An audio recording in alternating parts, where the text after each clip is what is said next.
What's up, guys? It's a bull in a truck here. Been a week or so since I posted. Just been really long, stressful week. On week 3 of this new career. It's been a lot of ups and downs, to be honest. I mean, we've had a lot of truck issues going on at the shop, so been doing a lot of slip seating. So not really been able to get settled in my truck. I'm supposed to be in a 2016 Freightliner glider. Glider meaning that it's a 2016, but it has a pre-ELD motor, meaning I don't have to use an elog. But the guy I've been slip seating with, his truck has broke down a few times. And so I'm having to jump back and forth between trucks that require elog and trucks that don't require elog. It's been kind of a headache keeping up with that, just because one day I'm running elog, next day I'm running paper log. It's been kind of worrisome for the simple fact here in Indiana, and then also the surrounding tri-state, Illinois, Tennessee, Kentucky, is in the middle of what's known as a DOT Blitz Week, which they're blitzing on speed and seatbelt violations.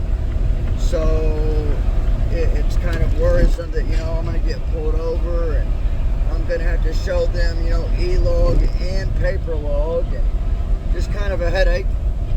But overall, really enjoying this new career. I definitely feel that I made the right choice.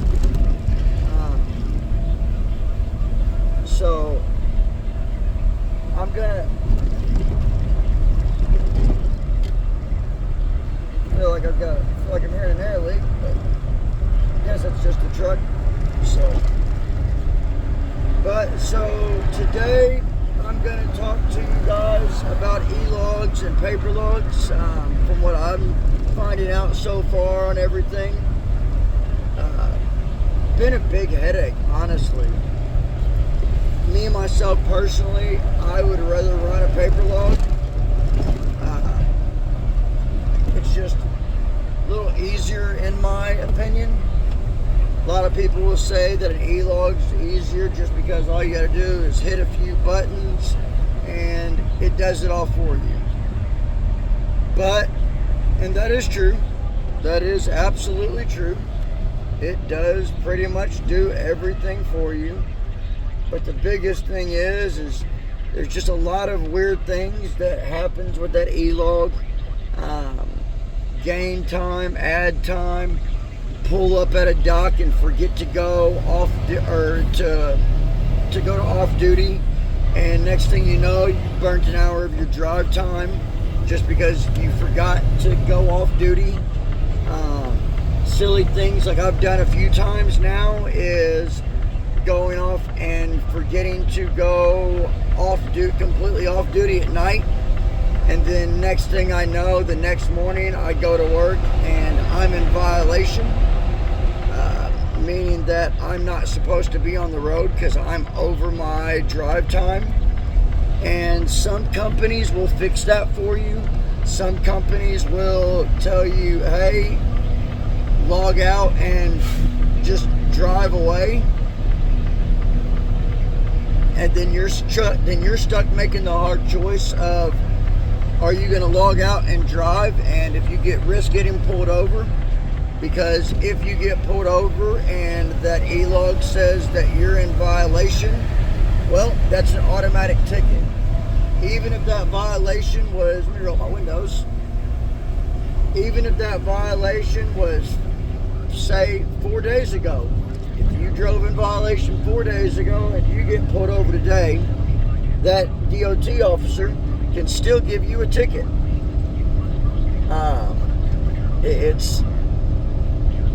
I don't know. I know some e-logs run on a 80-hour week. Some of them run on a 70-hour week. Really depends on how your company is set up. It really, just depends on a lot of things. And, it's really just a big headache. to be honest. Everyone claims it's a lot easier and a lot simpler, but it's really not. It's just can be a real pain.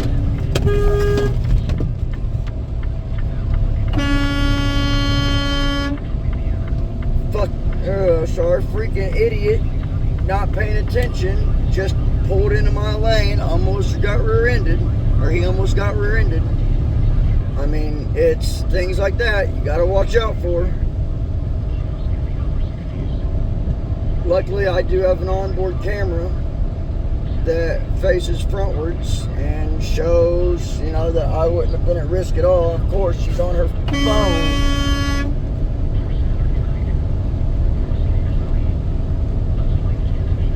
It's a big issue out here, guys. Always full awareness of everything around you. In every mirror, if you've got front mirrors on your fenders, pay attention to those too, because that'll let you know what's coming right up beside you in your blind spots. Man, full situational awareness. You need 360 degree view of this truck. And even, I mean, a lot of times you don't have that full 360. Well, you don't ever have full 360. But as a professional driver, you are expected to know what is going on every side of your vehicle. Doesn't matter, you're the professional, they are just the four-wheeler. You are responsible. Now, obviously, if they rear end you or come into your lane, it won't be your fault. But one thing I can suggest to all my guys driving with small companies, if you're with a small company and they do not have front-facing cameras on the truck, man, buy one yourself and mount it. It's protection, 100%. Just because, I mean, a lot of these people out here do not pay attention, and you're pretty much at fault the minute something happens in one of these trucks. You become at fault unless you can prove otherwise. Is it fair? No, but it's just the world we live in. So to deal with that situation is just make sure that you are protected. Like I said, the easiest way to protect yourself is with one of those front-facing cameras. I know some of these companies have in-truck facing cameras. I really don't agree with those. I think it's a real big invasion of privacy. A lot of guys will say they don't care. I don't like a guy sitting here watching me all day long. I mean, they claim that they don't watch you all day long, but I mean, I feel that they probably watch you a little bit more than you should. And absolutely, if you're one of these guys out here driving with a phone in your hand and stuff like that, well, I mean, it's usually those guys right there that have the biggest problems with these front or in-cab facing cameras. My biggest issue with them is a lot of them pick up audio, and I don't think they should be able to hear my phone conversation. Obviously, I'm wearing a Bluetooth, and I just don't feel like they should be able to log onto the camera and hear anything I say. I just think it's unprofessional, and I don't agree with it. I mean, that's the main, pretty much the only reason that I don't agree with it is just because of the invasion of privacy on the phone conversation-wise. Everything else I give a damn less about. I've got phone mounts, so I don't use my phone when I'm driving. Like today, like now, I started my video before I started moving, and I'll pretty much keep this video going until I come up to my dock, which is about 20 minutes away. Gives us a nice little video to talk about. I know I just kind of jumped off subject. We're supposed to be talking about elogs and paper logs, and we'll get back to that. But no, just always make sure that you got yourself protected out here and that you're paying full attention to everything around you. But back to your e-logs and your paper logs. So there's a lot of upsides to the e-logs. Well, not a lot. There's a few in my opinion. DOT stops and audits. makes them go by a lot simpler. If they can just log on to that elog and look and see and make sure that you don't have any, violations and you're in your right amount of drive time, well, that DOT audit over your log, quick, simple, and easy. Painless. Now, and if you're running a paper log, it's one of those things that can turn into a second because he's got to go through pages of paper log. Shouldn't take much longer, but I mean, it'll take a little bit longer than, just clicking on a thing on a tablet and looking around a little bit.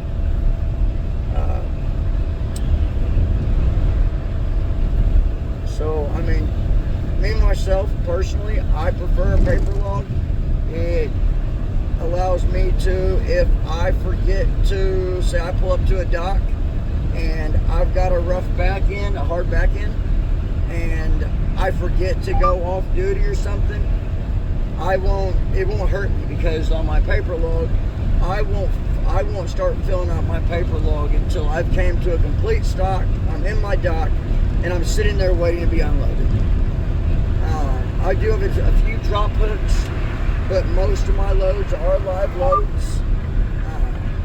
So you've got that time to fill your paper log.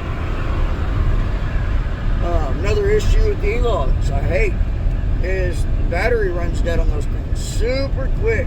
So if you forget to plug in your elog, or say your cigarette lighter comes unplugged while you're driving and you don't realize it, that elog battery starts running low, and next thing you know, end of the night, you're trying to go off duty and you realize, hey, my log is dead.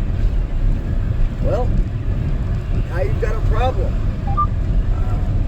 Now you've got to sit there and wait for that thing to come back on and hope and pray that you didn't go into violation somewhere. Because if you do go into violation, I mean, it's your fault for letting your log run dead. Companies aren't going to take that excuse. I mean, they might take it once or twice whenever you first start, but after you've been running it for a month or so, they're going to, even a couple weeks, they're going to look at it as, hey, you need to be aware. Once again, complete truck awareness. And unfortunately, your elog is part of that awareness. Paper log is a lot easier to fix mistakes on, instead of having to call your company and beg and plead to get that off of there. Because most of these companies, like I said, will just tell you, hey, run on that infraction, run on that violation. And first and foremost, you've got to decide, is it worth it? Because you as the driver, you decide when this truck moves and when it doesn't move. No one else. You don't feel safe, or you're in violation and you don't want to risk you got a scale house coming up soon or something like that. It's you that, if you get pulled over and stopped and audited, it's you that gets those points on your license. It's you that gets that ticket. And I'm telling you, as a DOT driver, those tickets get big, quick. They aren't small tickets at all. It's just something you got to be aware of, 100% aware of. So it looks like my,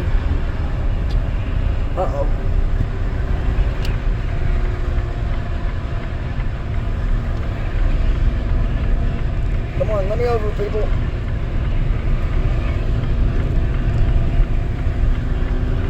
See stuff like that? Pay attention in cities. Your GPS, it sucks most of the time. It's going to tell you to take exits you're not supposed to take, and it really doesn't. They're a pain in the butt. I mean, that's one of my big issues, where they say something like on a front-facing or a driver-facing camera right there. Well, they're noticing I'm looking down at my phone, and they're going to think I'm looking at a text message or something. And really what I'm trying to do is figure out where the heck I'm supposed to be going. Looks like my exit is right here. According to my GPS, in a half mile, it's exit 12. So let's make sure.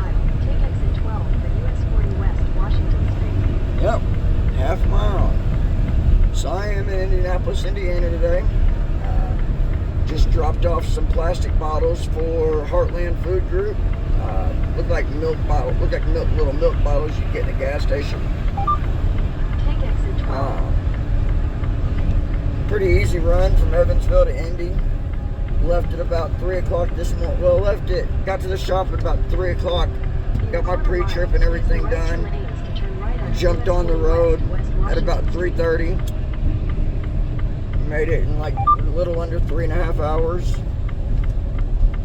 I took a different way than normal. Normally I'd take 69, but after you run these routes so many times, as long as it doesn't add a bunch of time to your stuff, I'd always recommend, try different routes, and I wouldn't recommend a bunch of country roads because, unfortunately, I end up getting stuck doing that a lot down here in the Midwest.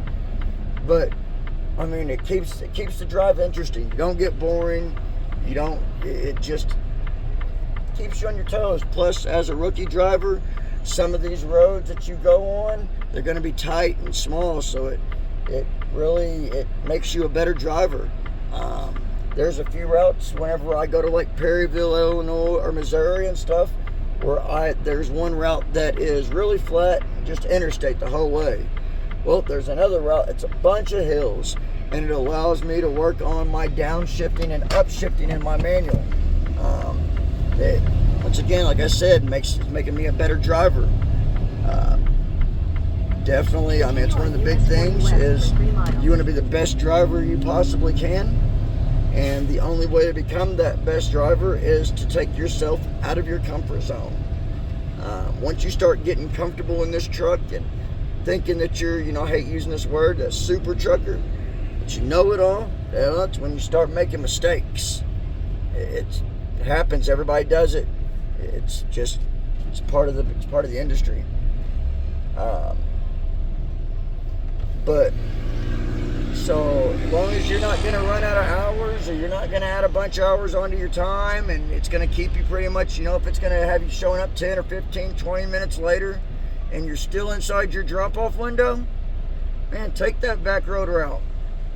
Now, I would definitely recommend installing a good trucker map app. Google Maps will get you there if you are a four-wheeler. What Google Maps won't tell you is if you have a low bridge, low overpass, if you have a bridge you can't fit on, if you are overweight for a certain road, all that matters. You turn on one of these back roads and you find out that back road's got a max limit of 10 tons, and you weigh, say, 20 tons, and you get pulled over, and that DOT officer puts you on scales, which they're capable of. A lot of these SUVs have scales on them, or have scales in them, where they pull them out, put them in front of your tires, have you pull up on them, and they will find out how much your truck weighs. And if you weigh too much for that road, well, it's a violation. It's a ticket. A lot of those guys, those roads are, marked that for a reason. Obviously, they've had issues before where guys, broke the road and cracked the road and had to have city and state come out and repair them. It's very common. So always pay attention to your signs, your surroundings. I myself use an app called Hammer. You can get it off the Play Store. It's free. It is a truck driver's map. So get a Play Store on your Android, or I think Apple has it too, the Apple Store, whatever it is, the Apple uses. Put Hammer GPS, and it is a truck driver's map. It lets you know of, if there's any roads that have low overpasses that are smaller than 13.6. If you're a flatbed driver, it's not such a big deal to you. Then it just depends on how tall your truck is. Like the truck that I'm in right now, that's not my normal truck. It's right at 13 foot because it has a big round windbreak type deal on the top of the truck, or on top of the cab. So it's basically as tall as my trailer is. Now, some of these flat top trucks that run flat deck or step deck, well, you can get by with a 10-foot overpass or something like that, just because you can clear it. The truck clears it. That's all that matters. The truck clears it. You're in a flat deck or step deck. Those skateboards, man, they can go under anything. But yeah, don't rely on Google Maps. Big thing, especially once you start getting comfortable and taking those back roads to jump off the highway. A lot of guys, once Blitz Week starts, they will start to, they'll start to try to avoid these interstates. And they will start running those backcountry roads. 2-lane country roads where they don't think they ever got to worry about seeing a cop or a police officer or anything like that.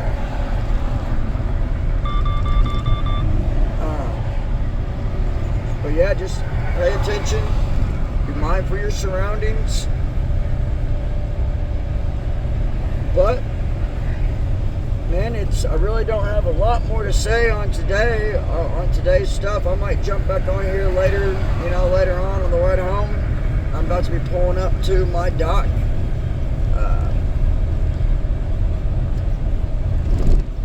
All you guys running elogs, pay attention, stay on top of those things.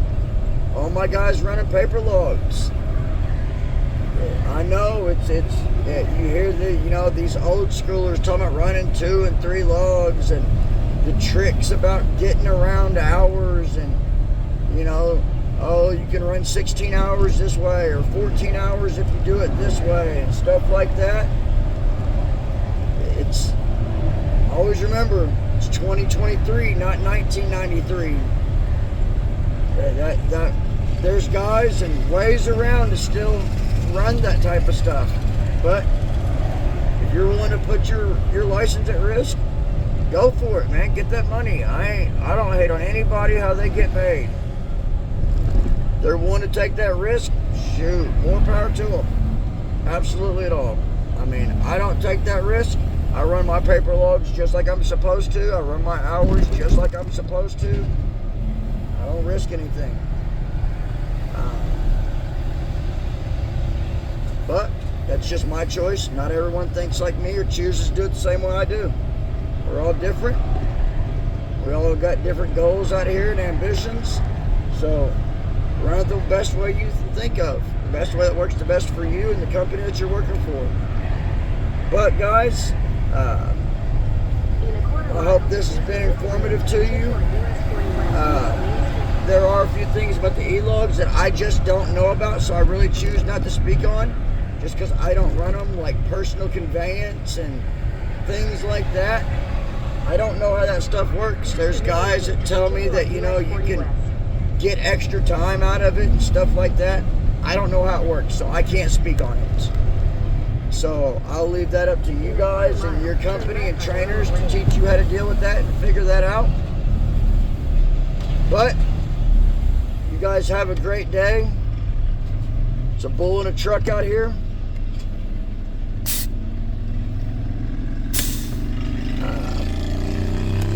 And keep on trucking. Keep the black side of the tires on the ground. Keep the shiny side up. Enjoy these roads. Enjoy this new career. And here in a little bit, I might jump back on here and, speak about another situation that I've had come up in the past few days. And but that's for either later on this evening or another day. But have a good day. If you guys got any questions about running paper logs or something like that, feel free to, comment on this or message me. I check this thing pretty much every day. But until then, bull in a truck signing out. Have a good day. Be safe out here, guys.